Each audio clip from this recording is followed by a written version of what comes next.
di tempat lain, di mungkin NTT, NTB itu di Papua ada orang yang tiba-tiba merasa bahwa tersinggung. Iya, saya minta maaf karena saya menyebabkan kalian berselisih. Nanti diterangkan apakah perselisihan itu saya yang picu. Bukankah ada forum untuk menyelesaikan perselisihan? Kenapa mesti pakai kekerasan misalnya? Tapi saya nangkap itu bahwa kemarahan itu memang harus diucapkan pertama kali itu.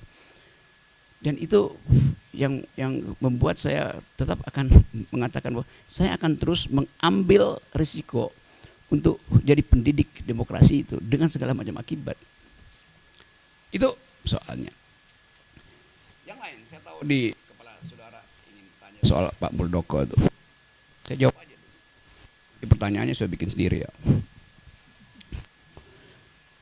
Kekagetan saya kemudian, atau bukan, kecurigaan saya bahwa ada pengkondisian di publik, akhirnya secara metodologis saya hubungkan dengan pernyataan Pak Muldoko.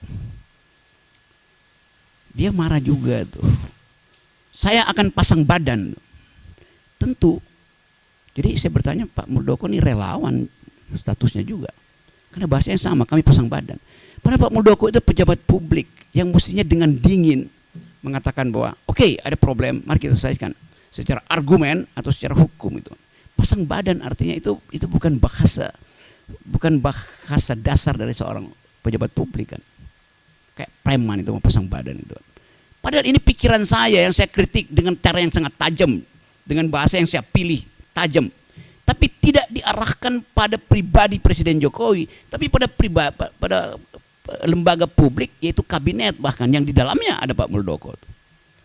Jadi kita gagal untuk membawa bangsa ini pada percakapan intelektual. Itu dasarnya. Rocky Gerung kan intelektual, kenapa pakai bahasa begituan? Iya, di kampus saya pakai bahasa akademis. Tetapi dalam kritik kebijakan saya mesti pakai bahasa yang bisa dimengerti oleh orang yang berkali-kali diterangkan nggak paham-paham juga tuh. Berkali-kali buruh minta di-review itu nggak ada dipahami. Berkali-kali masyarakat akademis mengatakan IKN itu salah secara konstruksi hukumnya karena mestinya minta izin dulu pada masyarakat adat. Pernah nggak Jokowi minta izin pada masyarakat adat? Tidak. Apa itu bentuk minta izinnya? AMDAL. AMDAL itu adalah hak masyarakat adat untuk mengiyakan atau tidak mengiyakan proposal politik. Pak Jokowi udah putuskan duluan itu. Baru diminta pembenaran secara masyarakat adat, secara AMDAL kan. Kan itu cara berpikir yang kacau tuh. Jadi saya nggak ada dendam pada Muldoko, pada Pak Jokowi.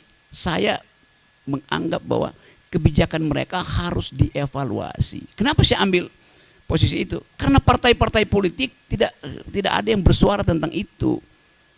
LSM bersuara, publik internasional bersuara. Jadi itu dasarnya tuh, teman-teman. Nah, sekarang saya bisa duga bahwa kasus ini akan berlanjut menjadi kasus hukum. Oke, saya terima kasus itu tuh. Jadi poin saya adalah, sekali lagi saya garis bawahi, saya minta maaf karena peristiwa itu membuat perselisihan ini makin menjadi-jadi itu. Itu intinya itu. Dan tentu ini berbahaya di dalam tahun-tahun politik ini. Kenapa? Karena di belakang kasus ini berbagai macam kepentingan ngincer untuk mengeksploitasi itu. Tapi saya tidak akan berhenti menjadi pengkritik. Itu dasarnya tuh. Jadi sekali lagi, mari saya anggap aja bahwa oke, selesaikan aja kasus ini.